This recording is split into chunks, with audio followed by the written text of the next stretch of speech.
गरीब साध साध सब नेक हैं, आप अपनी ठोरे, जो सतलोक ले जाएंगे वो साधु कोई और।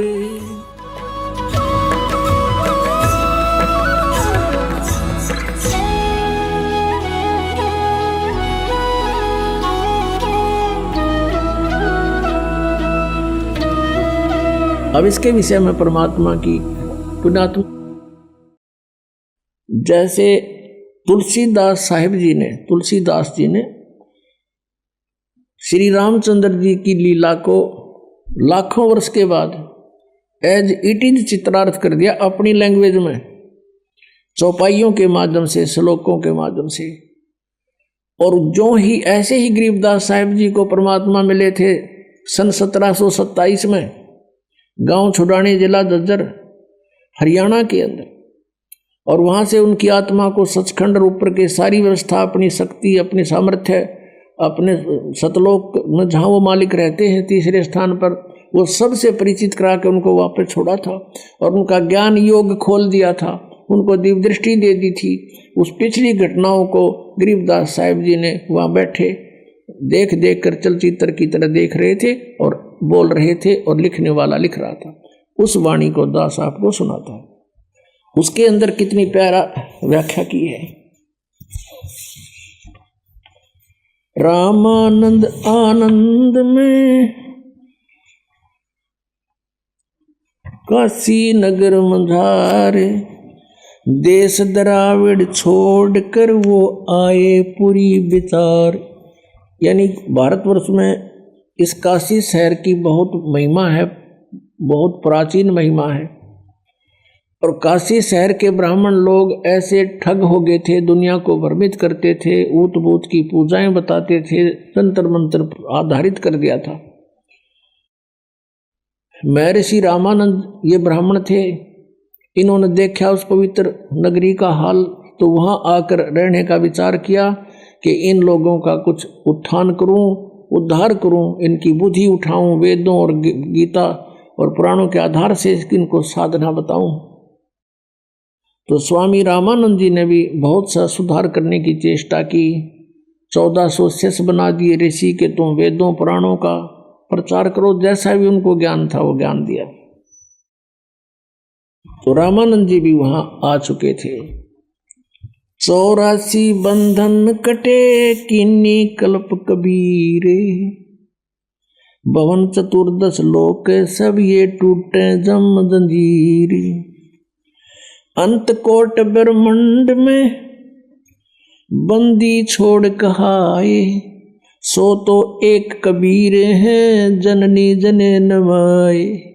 गरीबदास साहिब कह रहे हैं कि ये कबीर हैं जो माँ से जन्म नहीं हुआ था।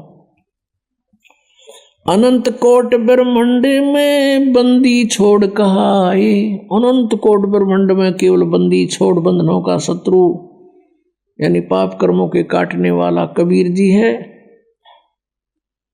और सो तो एक कबीर है जो जननी जने नमाए, शब्द स्वरूप साहेब धनी, शब्द से अंध सब माही, बाहर भीतर रम रहा जहां तहां सब ठाई। अब जैसे ये अज्ञानी लोग कहा करते थे कि परमात्मा निराकार है, वो दिखाई नहीं देता, इसलिए वो अंतर्यामी है। यदि भगवान साकार हो तो अंतर्यामी नहीं हो सकता। पुण्यात्माओं, आज के विज्ञान में हमने ये भी आसानी तो समझ में आ जाएगा कि अंतर्यामी की परिभाषा होती है। जैसे एक्सरे की मशीन बाहर होता पूरा लठलों का, और वो अंदर की चेस्ट की सारी बातों को जान लेता है, उसकी बाहर सब कुछ जान लेता है, इसमें क्या क्या रोग है।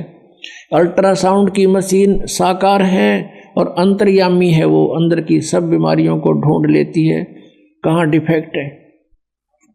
जब एक मनुष्य की बनाई हुई एक तकनीक यानी एक यंत्र अंतर्यामी हो सकता है, भगवान जिसने मनुष्य बनाया वो अंतर्यामी नहीं हो सकता।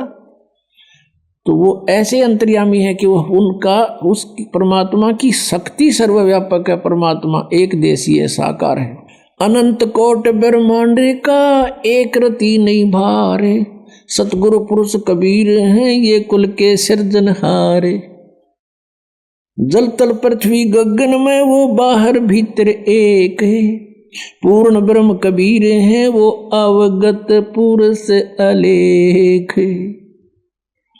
सेवक हो के उतरे इस पृथ्वी के माही, जीव उदाहरण जगत गुरु बार बार बलि जाही। अब आदरणीय गरीबदास साहब कहते हैं सेवक होकर उतरे, दास बनकर हमारे एक नौकर की तरह रहा करते थे, सेवक होकर अवतरे, वहां से उतरे नीचे आए, गमन करके गति करके आए। सेवक होकर उतरे इस पृथ्वी के माही, किस कारण से आए? जीव उदाहरण जगत गुरु बार बार बलि जाही। जीवों का उद्धार करने के लिए वो जगत गुरु, सारी सृष्टि को ज्ञान देने वाले अकेले को कबीर भगवान।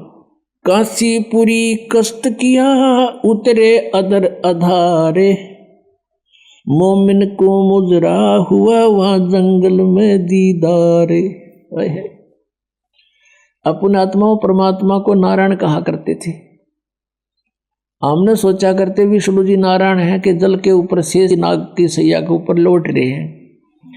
असली नारायण तो ये थे कि ये जब भी लीला करते हैं जल के ऊपर आकर विराजमान होते हैं। इसके विषय में वेद क्या बताते हैं देखिएगा। पुणात्माओं, वेदों में भगवान की महिमा है और परमात्मा जो लीला करता उनकी जीवनी इन वेदों में, ग्रंथों में विद्यमान है। देखिएगा यजुर्वेद, इसका अनुवादक है वेद मूर्ति तपोनिष्ठ पंडित श्री राम शर्मा आचार्य, अनुवादक है इसका, ये संपादक ये वही है श्री राम शर्मा जी। प्रकाशक है ब्रह्म वर्चस शांति कुंज हरिद्वार उत्तरांचल में। इसमें देखिएगा ये है 13 अध्याय 13वां अध्याय। इसके दूसरे मंत्र में इसमें अर्थ किया इसने कि जल के पृष्ठ यानी जल पर उत्पन्न अथवा जल को धारण करने वाले हैं। ये अनजानते थे, अड़ंगा थोड़ा बहुत कर दिया करते थे, फिर भी सच्चाई नहीं छुपी। ये है कि आप जल के पृष्ठ यानी जल के ऊपर उत्पन्न होते हैं, इसका अर्थ है जल पर उत्पन्न होते हैं।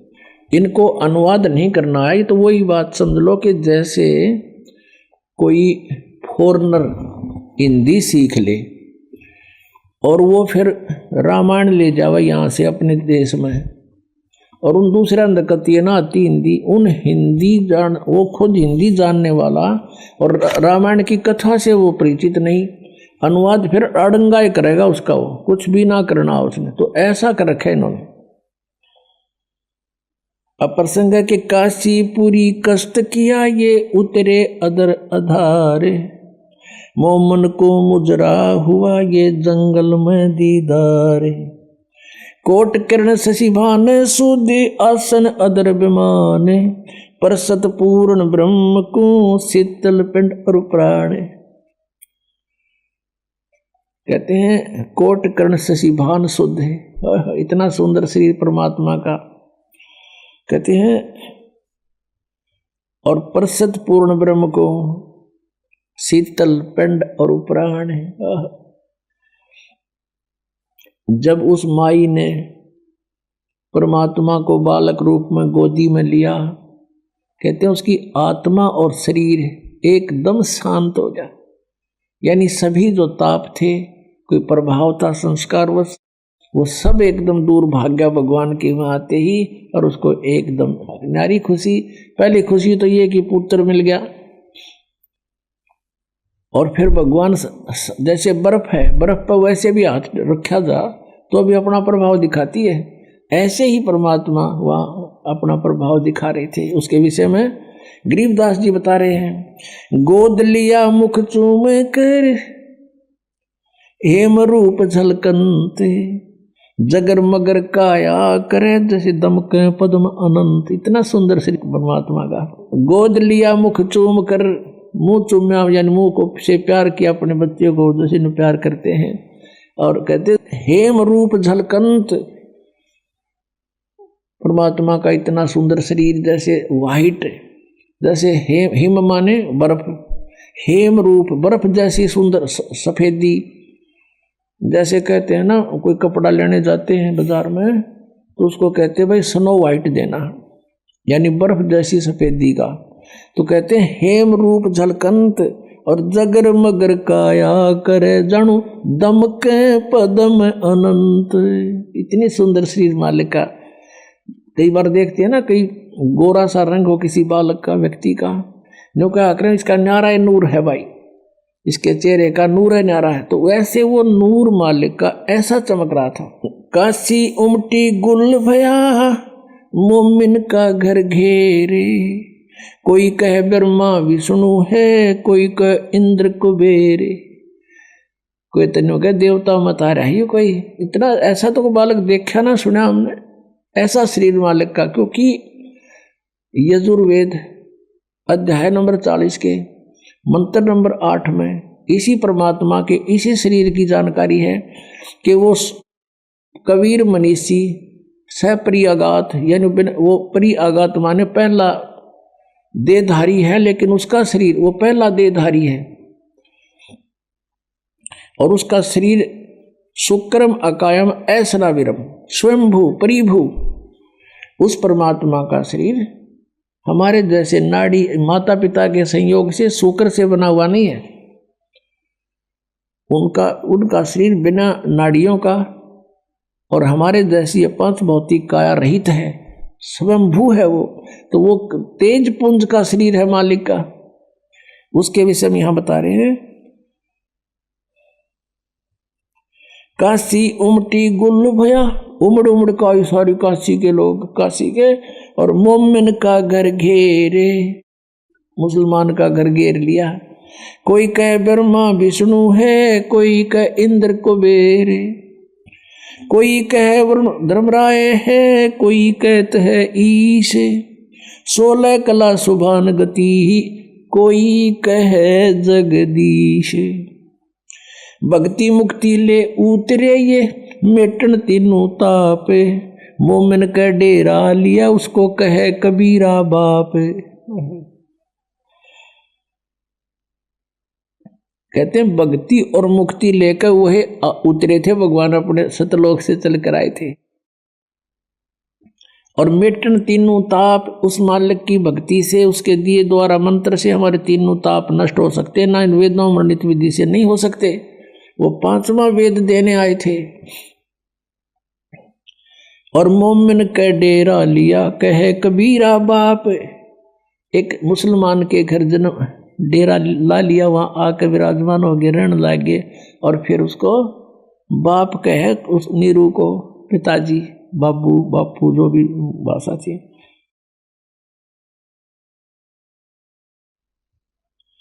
अब दूध न पीवे न अन्न भखे, न पलने झूलनते, अधर अमान ध्यान में वो कमल कला फूलनते। अब देखो परमात्मा की लीला, पुण्यात्मा 600 वर्ष पहले लीला की थी भगवान कबीर परमेश्वर ने, और सन 1727 में परमात्मा पहले वहां काशी में लीला करके चले गए थे सन 1518 में, और सन 1727 में फिर वहां आए, यानी लगभग 200 वर्ष के बाद सतलोक से चलकर वहां गरीबदास जी को मिले, खेतों में, गांव छुरानी जिला झज्जर के जंगल में। और उस समय गरीबदास जी ने ये वाणी बोली, मालिक का पूरा ज्ञान समझ गया, उनके आशीर्वाद से दिव्य दृष्टि खुल गई। उस समय क्या कहा कि दूध न पीवे न अन्न भखे। उस समय भी यही लीला की थी, परमात्मा आए थे तो कुंवारी गाय का दूध पिया था जब गरीबदास जी को मिले थे। ऐसी ही लीला करता है वो भगवान, जब यहाँ आता अतिथि रूप में रुकता है, आता है, ये लीला करता है। यही वेद बताते हैं। ऋग्वेद मंडल नंबर 9 सूक्त नंबर 1 मंत्र 9 में यही प्रमाण किया है। आगे बताते हैं। दूध न पीवे न अन्न बखे, न पलने झूलनते, अधर अमान ध्यान में वो कमल कला फूलंत। गरीब कोई कहे छल ईश्वर नहीं, कोई किन्नर कहलाए, कोई कहे गण ईश का जो जो मात रिसाए। अब जितने भी नाम धरे उस बालक के, कोई नो कहे तो भूत से, कोई कहे प्रेत से, कोई कहे ब्रह्मा से, कोई विष्णु है, तो अमाई दुख पावे। अरुण ते बच्चे न लकोवे, तुम नजर लाओगे मेरे बालक के, और क्यों नाम धरो हो न्यारे न्यारे।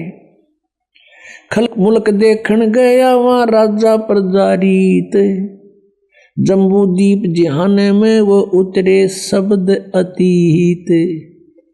ये जम्बू द्वीप है भारतवर्ष, कहते यहाँ पर परमात्मा अवतरित हुए। सकल कुरान फिर क्या हुआ, दुनी कहे यूं देव है, देव कहते हैं ईश, ईश कहे ये पार ब्रह्म है, पूर्ण विश्व बीश।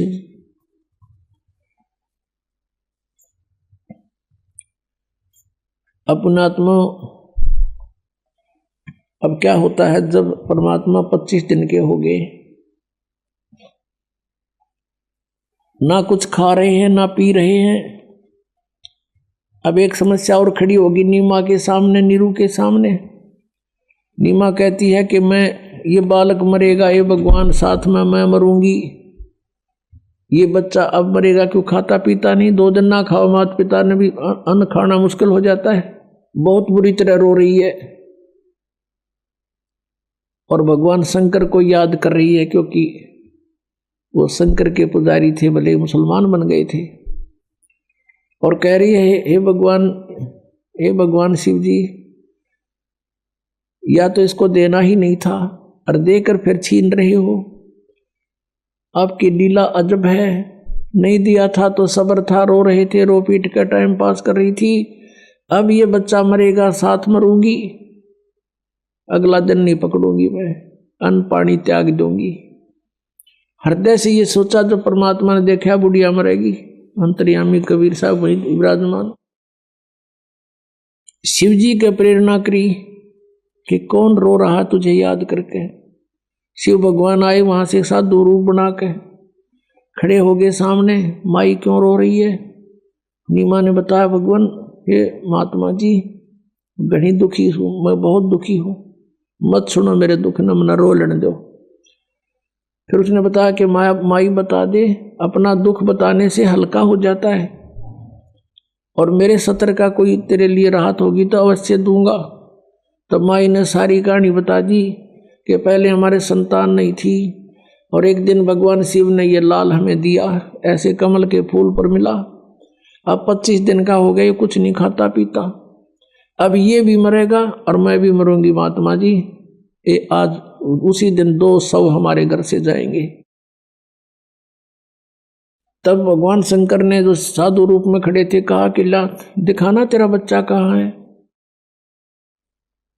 बच्चे को लाई उठा के और देखा, इतना सुंदर शरीर, जैसे किलो दूध पीवे बालक डेली, इतना स्वस्थ शरीर। वो तो अमर परमात्मा थे। माई ने सोचा, श्रद्धा से बच्चे को जीवन दान दिलाने के लिए महात्मा के चरणों में डालना चाहा, ऐसे पटकना चाहा। परमात्मा आकाश में उड़ गए, आकाश में ऊपर को उठ गए, और शिव जी के सिर के लेवल में आकर स्थिर हो गए हवा में। तब भगवान शिव ने, साधु ने ऐसे हाथ किया, उसकी गोदी में आ गए। तब परमात्मा ने, नवजात शिशु ने, 25 दिन के बालक ने कहा कि महाराज इसको कह दो, शिव जी कह दे इसको, एक कुंवारी गाय ले आएंगे, उस अपना हाथ आशीर्वाद से ला देना, वो दूध देगी। एक कोरा बर्तन मंगा लो कुम्हार के तो ताजा। ऐसा ही किया गया। नीरू से कहा कि नीरू जा, तो भगवान शिव ने कहा साधु रूप में, एक कुंवारी गाय ला और एक कोरा बर्तन ला, तेरा बेटा दूध पिएगा। ऐसा ही किया। भगवान शंकर ने थपकी मार दी, आशीर्वाद भरा हाथ, गऊ बछिया, कुंवारी बछिया के कमर पे मारा, लंबे लंबे सतन हो गए। और अपने आप दूध नीचे पात्र रखते ही दूध बहने लग गया, धार बंद चली और वो पात्र भरते ही बंद हो गया। मालिक ने पिया। तो पुण्यात्मा, अब ये लीला केवल कबीर साहब ने की है और वेद बताते हैं। अब आपको वेदों प्रमाण देंगे।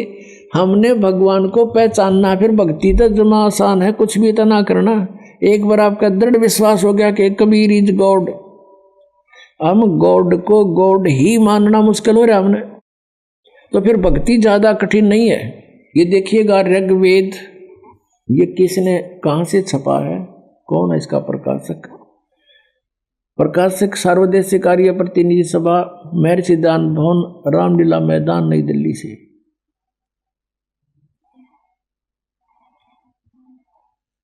ये इसके मुद्रक हैं, Prince offset printers, 1510 Pataudi house, Daryaganj, नई दिल्ली से। ये 9-10 मंडल इकट्ठा ही अनुवाद करके जल्द किया हुआ है। ऋग्वेद मंडल 9 और सूक्त 1 का प्रथम मंत्र में देखो, इसमें वेद के मूल पाठ में ऐसा ही है। और इन्होंने कहा कि हे सोम स्वभाव परमात्मन, यानी परमात्मा की महिमा चल रही है। इनकी गड़बड़ी जो थी, इन्होंने गलती की अनुवादकर्ताओं ने कि भगवान निराकार है, इसलिए कहीं अर्थों के अनर्थ करना चाहा। उसको सिद्ध करने के लिए यहां से दिखा रहा है दास। अब 2 नंबर मंत्र में हे परमात्मन आप, भगवान की महिमा चल रही है। और फिर तीसरे मंत्र में हे परमात्मन आप, फिर चौथे मंत्र में हे परमात्मन आप, और फिर 5वें मंत्र में हे परमात्मन तुमको, और फिर 6ठे मंत्र में हे परमात्मन। अब 7वां में याद आ गई इनके, दानन तो निराकार बताया करता, अगर तन लिखा है इसका, उसमें लिख दिया उस पुरुष को, या ना लिखना उस परमात्मा को। और फिर 8वें में देखो, यह लिख दिया उस पुरुष को, यह लिखना था उस परमात्मा को, परमेश्वर को। अब ये भी कंसेप्ट क्लियर करते हैं। अब वर्तमान के अंदर इन वेदों की ठेकेदारी इन आर्य समाजियां ले रखी है और महर्षि दयानंद को ये महाविद्वान मानते हैं। अब वेदों का अनुवाद इन्होंने कर रखा है। अगर दास करे तो ये यूँ कहते हैं कि रामपाल ने संस्कृत ना आती, ये सारी झूठ बोलता है।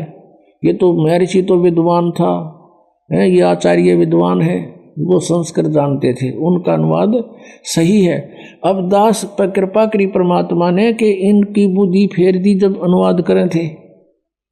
फिर भी ये सच को छुपा नहीं सके कहीं ना कहीं, क्योंकि चोर चुरावे तुमबड़ी गाड्डे पानी में, वो गाड्डे हुआ ऊपर आवे न सच्चाई छनी ना। अब दयानंद के शब्दों में दिखाते पुरुष माने क्या होता है। देखिए ये एक पुस्तक है महर्षि दयानंद सरस्वती कृत, ऋग्वेद आदि भाष्य भूमिका, इसका नाम है इतना, ऋग्वेद नहीं है यो, ऋग्वेद आदि भाष्य भूमिका इस पुस्तक का नाम है। और ये यहाँ से प्रकाशित है, सर्वदेशीय कार्य प्रतिनिधि सभा, महर्षि दयानंद भवन 3/5, आसफ अली रोड, नई दिल्ली। अब इसके 125 पृष्ठ पर आपको दिखाते हैं। ये 125 पृष्ठ, यह सृष्टि विद्या विषय संक्षेप। तो अच्छा, इसमें यहां ये कोई अनुवाद करना चाहा इसने, भाषार्थ कर रहे हैं कि पुरुष माने यत पुरुष, यह संस्कृत है। पुरुष उसको कहते हैं कि जो सर्वशक्तिमान ईश्वर कहता है। अंडरस्टूड हो गया? पुरुष माने परमेश्वर, सर्वशक्तिमान प्रभु, पुरुष उसको कहते हैं इसके ही शब्दों में। अब हम फिर आते हैं ऋग्वेद के उसी मंडल में, ऋग्वेद मंडल नंबर 9, सूक्त नंबर 1, मंत्र नंबर अब 8 और 9 में यहां इन्होंने पुरुष लिख दिया, तो पुरुष का अर्थ परमेश्वर ही होता है। देखिएगा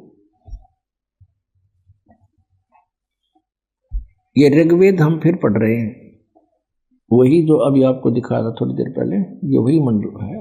ऋग्वेद मंडल नंबर 9 और सूक्त नंबर 1। अब मंत्र नंबर 6 तक ने लिख दिया परमात्मा, और आगे इन न सोचिए तो बात बिगड़े, पहले शुरू कर दिया उस पुरुष को, उस परमेश्वर को ये करना था। यहाँ देखो 8वें में, उस पुरुष को उग्र गतियां प्रेरणा करती हैं और भासमान शरीर को यानी बहुत सुंदर तेजोमय शरीर को वह पुरुष यानी वह परमात्मा, जैसा दान दापे बता रहा पुरुष माने परमेश्वर, वह परमात्मा प्राप्त होता है। तो निराकार कहाँ रहा भगवान, ये निराकार कहा करते, यहाँ देखिएगा। और फिर ये भी निर्णय दिया है इसमें, शरीर धारण करता है और जिसमें 3 प्रकार से दूसरों का वारण करने वाला मधुमेह शरीर मिलता है। अब यहाँ देखिए 9वां ऋग्वेद मंडल नंबर 9 सूक्त नंबर 1 मंत्र नंबर 9 में ये मूल पाठ में शिशु नाम है, शिशुम यानी शिशु बालक रूप। अभी इमम अदन्या, यहाँ से पढ़ते हैं उस सोम स्वभाव वाले श्रद्धालु पुरुष को, सोम माने पुरुष माने परमात्मा को, उस अमर पुरुष को, शिशुम जो शिशु रूप धारण करके प्रकट होता है। अभी अदन्या माने बिना दनाई, यानी कभी ब्याई ना हो, यानी उसने टच भी ना करी हो सांड ने बैल ने। तो यहाँ कहते हैं अभी अधन्या यानी पूर्ण रूप से बिना धनाई, अभी माने सब प्रकार से, पूर्ण रूपेण, अधन्या माने यानी कंवारी। अभी अधन्या का अर्थ समझो कंवारी, देनव माने गौवें, कंवारी गौयों से उसकी तृप्ति करती हैं। भावार्थ है कि परमात्मा जब शिशु रूप धारण करके प्रकट होता है, उसके पालन की लीला, परिवर्ष की लीला कंवारी गौओं से होती है। अंडरस्टूड, इतना ही काफी है। अपनात्माओं, ये तो वेदों में लिखा है, वेद तो बहुत पुरातन ग्रंथ माने जाते हैं, और परमात्मा ने ये लीला 600 वर्ष पहले की, और प्रत्येक युग में ऐसे ही करते हुए, इसलिए उनको नारायण कहते हैं कि नार माने जल, आयन माने विराजमान होने वाला, और भगवान सारी पानी में रहेगा। कोई नो का तो नारायण है जल में रहता नहीं, वो यहाँ जब आता है एक सरोवर में कमल के फूल के ऊपर, उस जल के ऊपर विराजमान होता है, इसलिए वो नारायण, ये है वो नारायण कबीर साहब। अब ये 600 वर्ष पहले जो लीला हुई थी और लिपिबद्ध की थी धर्मदास साहब जी ने, वो कबीर सागर नाम है उसका, मालिक की लीलाओं का, उनकी वार्ता का। अब कबीर सागर में प्रमाणित करते हैं कि ये लीला भगवान ने खुद देखी थी आके। इन सभी सदग्रंथों से हमने भगवान परमात्मा को पहचानना है, और फिर भक्ति करेंगे डट के, फिर निसंशय होकर भक्ति किया करेंगे। ये थोड़े से दिन की बात है, पूरे विश्व में ये बात आप पर सेट हो जाएगी कि सचमुच परमात्मा एक ही है, हम एक पिता की संतान हैं, पूरी पृथ्वी पर हम एक ही प्राणी हैं, एक ही पिता की संतान, और मोक्ष सभी को चाहिए, यहाँ से छुटकारा सबको चाहिए। तो सबको यही साधना करनी पड़ेगी, और कोई विश्व में विकल्प नहीं रहेगा, क्योंकि ज्ञान से जानकारी होती है हमारे को। अब ज्ञान ऐसा निर्मल हो गया, इसमें संशय नहीं रहा कि हु इज गॉड, कौन है वो परमात्मा, कबीर इज गॉड। ये देखो, ये कबीर सागर है, खेमरा श्री कृष्ण दास प्रकाशन बंबई से। ये कबीर पंथी का ही कबीर सागर, ज्ञान सागर प्रथम खंड, कबीर पंथी भारत पथिक स्वामी युगलानंद बिहारी द्वारा पुरस्कृत, इसके द्वारा संशोधित। मुद्रक एवं प्रकाशक हैं खेमरा श्री कृष्ण दास, अध्यक्ष श्री वेंकटेश्वर प्रेस, खेमरा श्री कृष्ण दास मार्ग बंबई। अब इसके इसी ज्ञान सागर में, ये ज्ञान सागर है और पृष्ठ नंबर 74 पे है, ये पृष्ठ है इनका 74 पे। अब यहाँ लिखा है, सुन जुल्हा मन भयो आनंदा, जिमी चकोर पायो निशी चंदा, ले सुत चले हर्ष मन कीन्या, तासो पुन अस बोल ही दीन्या।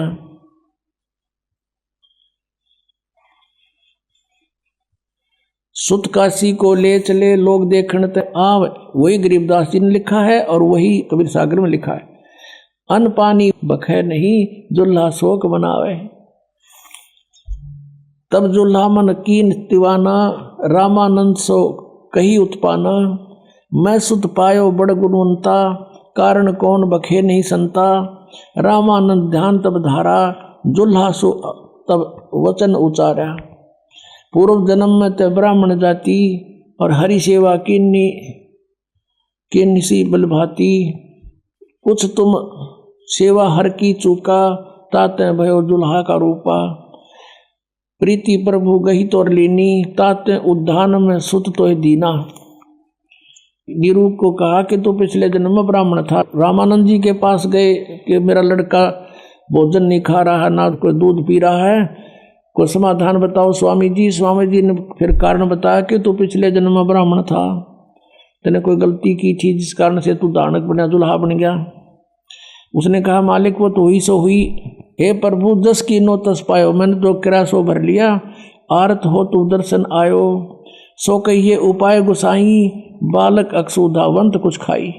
ऐसा विधि बताओ मेरा बच्चा कुछ खा ले। रामानंद युक्ति विचारा, तुम सुत कोई ज्ञानी अवतारा। बछिया जाही बैल नहीं लागा, सोले ठाड करो ते आगा। रामानंद जी बता रहे हैं कि तेरा पुत्र कोई आम व्यक्ति नहीं है, ये पिछले जन्म का कोई अच्छा विद्वान पुरुष है, इसलिए इसने पिछली अपनी जानकारी है। और बछिया जाही बैल नहीं लागा, यानी कंवारी गाय जिसने बैल ने कभी टच भी नहीं किया है। और सो ले ठाड करते ही आगा, उसके सामने ले आओ। दूध चले ते ही थनते, दूध धरो छिपाई, अक्षुधावंत जब होवे ताके दे खवाई। जुल्हा एक बछिया ले आवा, और चलो दूत कोई मरम न पावा। चलो दूत जुल्हा हरसाना, राग छिपाई काहू नहीं जाना। अब यहाँ जो दूत शब्द है ना, ये कबीर पंथियों ने ये बहुत सा और विवरण था कि कौन आया था, कैसे आया था। शंकर भगवान आए थे, तो कबीर पंथी केवल कबीर जी को एक संत मानते रहे और शंकर जी को उसमें मिलाना नहीं चाहते थे, क्योंकि वो अलग पंथ बना बैठे। तो इस करके इन्होंने यहाँ कुछ कटिंग कर दी। अब इसकी पूर्ति आदरणीय गरीबदास साहिब जी ने की है। पुण्यात्मा, ये अध्यात्म ज्ञान है। अध्यात्म ज्ञान को आपने ढंग से समझना पड़ेगा।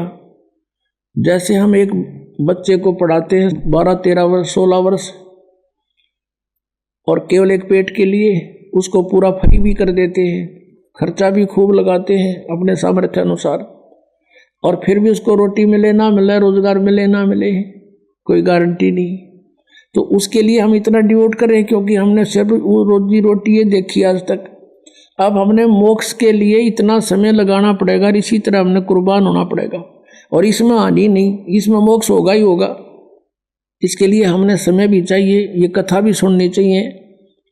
और जैसे गुरुदेव बतावे, यानी आध्यात्मिक टीचर, आप विद्यार्थी, जैसे गुरुजी बताऊं वैसे फिर करके देखें, और तभी सफलता होती है।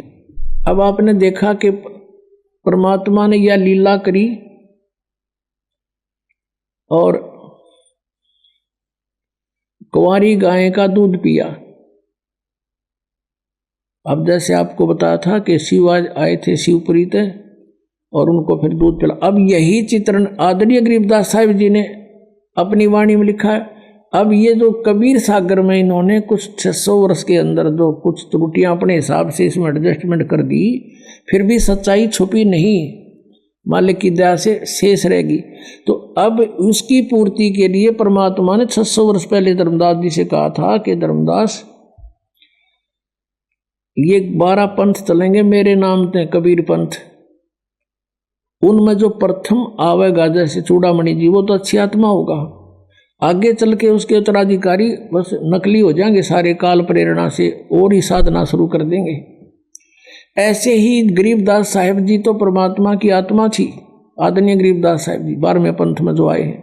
लेकिन आगे उनके उत्तराधिकारियों को कहेगा पता नहीं, ना परमात्मा की वाणी को समझ सके, और ना ही मालिक ने समझाना उचित समझा था कि ये भेद अभी खोलना नहीं है। उन तो सिर्फ बोल बोल के लिखवा दी, और आज इस दास को वो सद्बुद्धि दे दी कि इन गूढ़ रहस्यों को आपको समझा दिया। तो उस समय 600 वर्ष पहले परमात्मा ने कही थी क्या होगा कि 12वां पंथ जो कबीर पंथ होगा उसमें मेरे महिमा की वाणी फिर प्रकट होगी, मेरा सच्चा ज्ञान फिर प्रकट होगा 12वें पंथ के प्रवर्तक के द्वारा।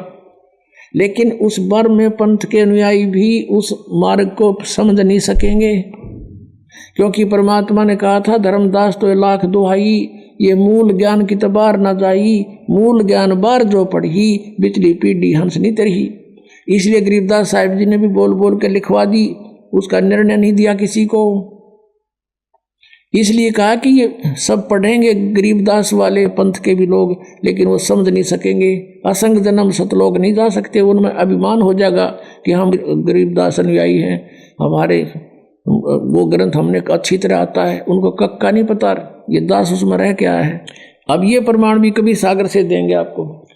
ये कबीर सागर है जो अभी आपको दिखाया था, और खेमरा श्री कृष्णदास प्रकाशन बंबई से, मुद्रक एवं प्रकाशक हैं खेमरा श्री कृष्णदास, अध्यक्ष श्री वेंकटेश्वर प्रेस, खेमरा श्री कृष्णदास मार्ग बंबई से। ज्ञान सागर इसका अनुवादक भी कबीर पंथी है, इसका जो संशोधक है कबीर पंथी भारत पथिक युगलानंद बिहारी द्वारा परीक्षित। मुद्रक एवं प्रकाशक हैं खेमरा श्री कृष्णदास, ये आपको दिखाई दिया। ये कबीर वाणी है और प्रश्न नंबर ये 136 पे क्या बताया है, 12 पंथ चलो सो भेद। 12 पंथ जैसे चले कबीर परमात्मा ने 600 वर्ष पहले बताया कि 12 पंथ ऐसे होंगे। वो प्रथम 12 पंथ काल फुरमाना और भूले जीव न जाव ठिकाना। इन 12 पंथों में ये प्राणी कोई भी पार नहीं हो पाएगा। अब क्या बताया है कि 12 पंथ काल फुरमाना, इन 12 पंथों में काल का ही संदेश रहेगा। और भूले जीव न जाए ठिकाना, ताते आगम कह हम बाखा। यह लिखना था प्रथम वंश चूड़ामणि शाखा, लेकिन यहाँ इन्होंने कबीर पंथियों ने गड़बड़ कर दी कि चूड़ामणि जी को काल का पंथ नहीं बताना चाहते थे, लेकिन सच्चाई नहीं छुपती। प्रथम जग में जागो बरमावे और बिना भेद वो ग्रंथ चुरावे। दूसर सुरत गोपाल होई मूल निरंजन, फिर पंथ टकसार पंथ, फिर सतनामी पंथ, ये जीवा पंथ, सतनामी पंथ, राम कबीर पंथ। अब यहाँ इन्होंने क्लियर लिखा है कबीर चरित्र बोध में, ये है बोध सागर में कबीर चरित्र बोध, और यहाँ से शुरू किया है ये 1870 पृष्ठ पे, ये 1870 है, ये ब्रैकेट वाले पृष्ठ हैं। और बोध सागर यहाँ लिखा है कि कबीर साहब के पंथों का वृंतांत, नारायण दास जी का पंथ। ये नारायण दास जी कबीर पंथ में नहीं थे, ये तो श्री कृष्ण पंथ में था। यहाँ था चूड़ामणि का पंथ, इन्होंने जान के काट दिया। यागो दास जी का पंथ, जागो को है यागो पंथ। और तीसरा सूरत गोपाल, चौथा मूल निरंजन, पांचवा टकसार पंथ, फिर भगवान दास पंथ, सतनामी पंथ, कमालिया पंथ, राम कबीर पंथ, 12वां है गरीबदास पंथ। ये छुड़ाने वाले जो हुए हैं गरीबदास जी, वो 12वें पंथ में। अब फिर हम यहाँ आते हैं, हम फिर आते हैं कबीर वाणी के 136 पृष्ठ पे कबीर सागर में। अब फिर देखते हैं 12 पंथ चलो सो भेद। हम यहाँ तक आ जाते हैं कि प्रथम जागू का, दूसरा सुरत गोपाल, तीसरा मूल निरंजन है, ये चौथा, और 5वां टकसार पंथ। धीरे हम यहाँ आते हैं फिर जैसे सतनामी पंथ, राम कबीर पंथ, फिर ज्ञानी पंथ, और फिर 10वां 11वां से परम धाम की वाणी पंथ। अब ये है 12वां। संवत 1775 हुई, ये 1774 है, क्योंकि संवत 1774 सन 1717 में गरीबदास जी का जन्म हुआ था। ये 12वां पंथ है, ये गरीबदास वाला पंथ। और संवत 1774 समझो 74 हुई, इसमें लिखा 75 है। ता दिन प्रेम प्रगटे जग सोई, आज्ञा रहे ब्रह्म बोध लावे, कोली चमार सबके घर खावे, साख हमारी ले जीव समझावे और असंग जन्म छोड़ नहीं पावे।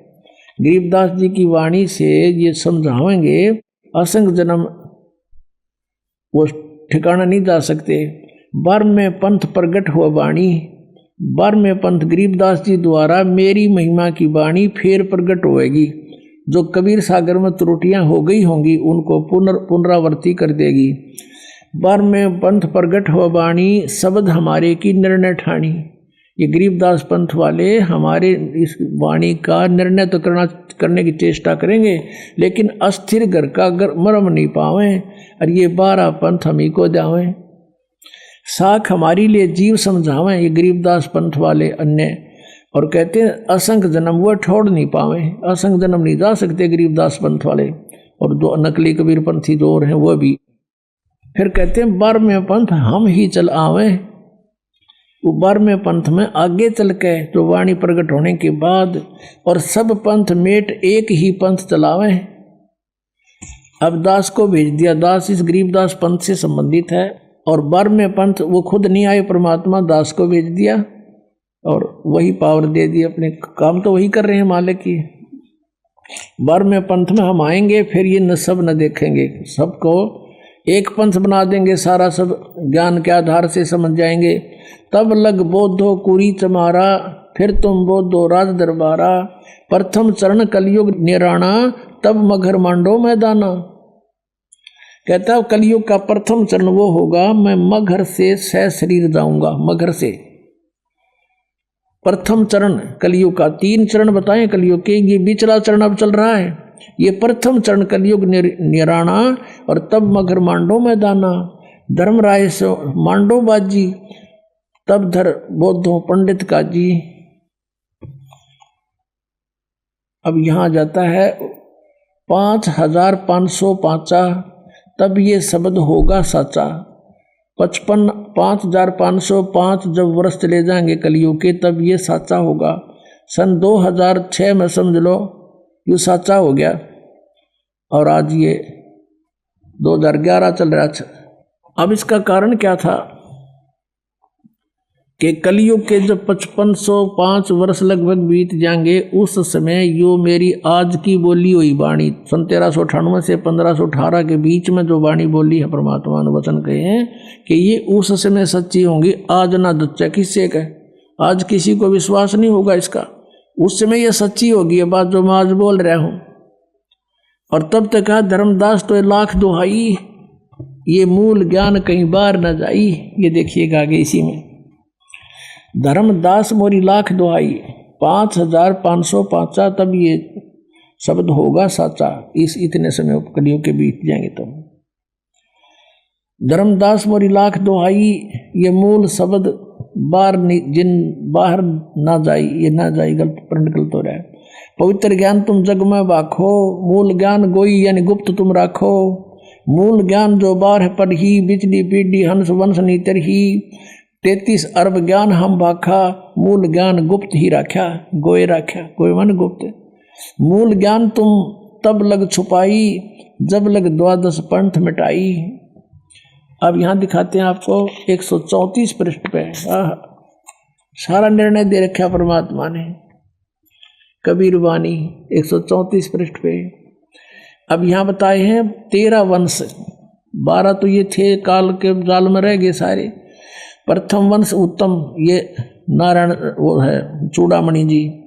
दूसरे ये जागू, और ये तीसरा, फिर चौथा, फिर 5वां। अब यहाँ आ जाते हैं कि बर में वंश बर्मा गरीबदास वाला ही हो।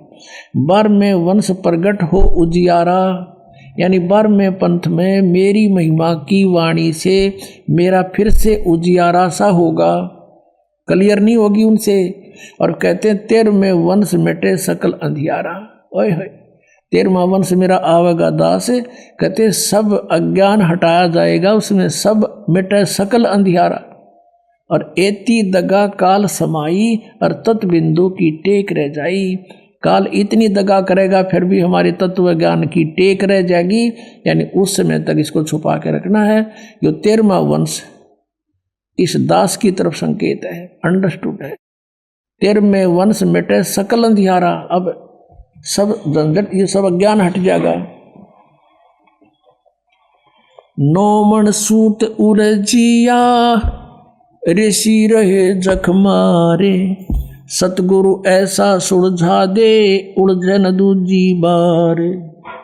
अब जो आपको प्रसंग दास सिद्ध करना चाहता था कि परमात्मा जब आता है वो ऐसी लीला करता है, और वो लीला किसने की है? कबीर परमेश्वर ने, जिसके वेद गुण गाते हैं। और परमात्मा ने कहा था वेद मेरा भेद है, पर मैं ना वेदन के माही, और जौन वेद से मैं मिलूं। ये वेद जानते नहीं, वेद मेरी महिमा का गुणगान कर रहे हैं, और ब्रह्म की उत्पत्ति मैंने की, और ये वेद मेरी महिमा ही बढ़ा रहे हैं।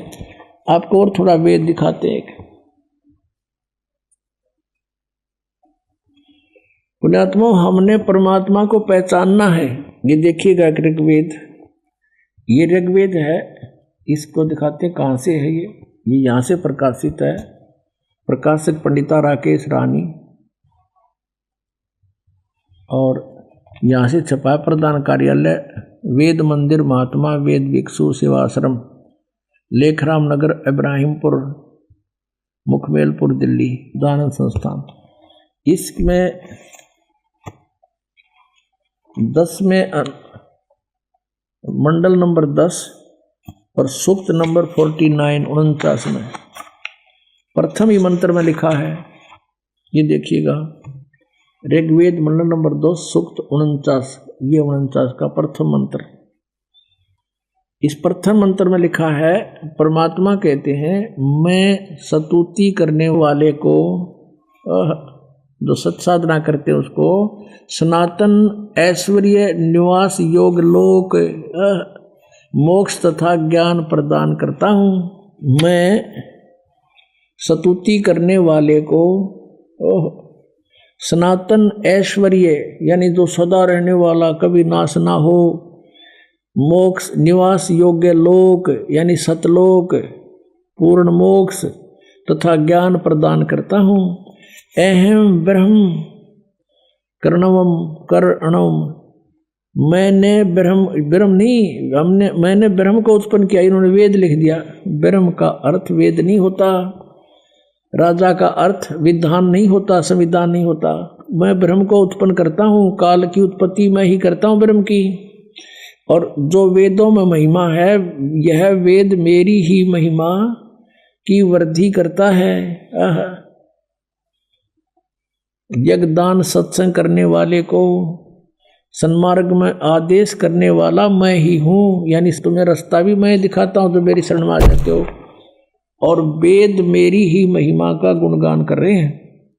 अब क्या बताते हैं, अब ये सारे प्रमाण हो गए कि कबीर परमात्मा, वेदों में लिखा कि परमात्मा कहता है कि मेरा भेद है वेदों में पूरा, और ब्रह्म की उत्पत्ति मैंने की, काल की, इस ब्रह्म की।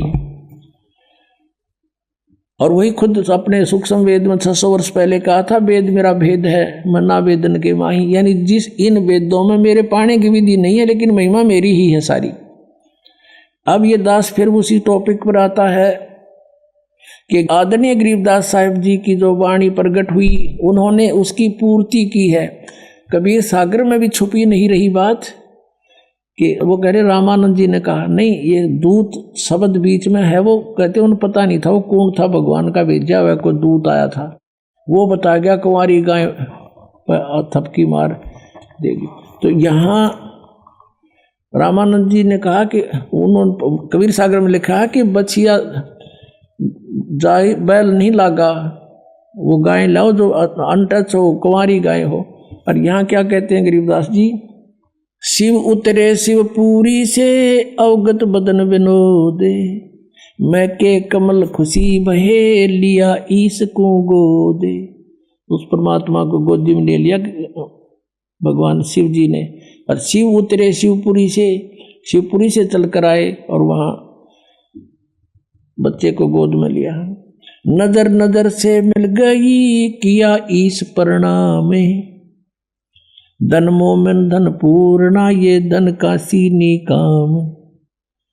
दोनों भगवानों की जब नजर नजर से में मिली तो शिव जी समझ गए ये कोई परम शक्ति है, बड़ा सिद्ध पुरुष है, इतनी नवीना ज्ञान है कि ये कौन थे।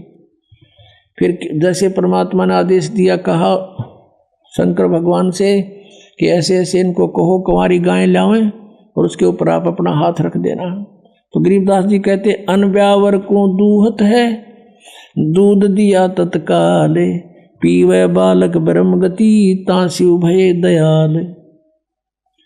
तो इससे सिद्ध हो गया कि कबीर सागर बता रहे हैं, कबीर साहब की जो लीला पुरातन है। और फिर परमात्मा गरीबदास साहब जी को मिले, अपनी महिमा अनुसार आते हैं, अच्छी आत्माओं को मिलते हैं, उनको ज्ञान देते हैं। फिर उन श्रेष्ठ आत्माओं में से जिनको परमात्मा मिले थे, गरीबदास जी ने यही बताया है कि परमात्मा ने कुंवारी गाय का, बिना ब्याई गाय का दूध पिया। तो अब ये कंसेप्ट ये क्लियर करना चाहता है दास कि कबीर इज गॉड। सभी सदग्रंथ उनका समर्थन कर रहे हैं और आंखों देखा संत बता रहे हैं। गरीबदास जी कहते, हम सुल्तानी नानक तारे दादू को उपदेश दिया, जात जुलाहा भेद न पाया, काशी माहे कबीर होया। ये अनंत कोट ब्रह्मांडे का एक रति नहीं भार, सतगुरु पुरुष कबीर हैं ये कुल के सिरजनहार। बोलो सतगुरुदेव।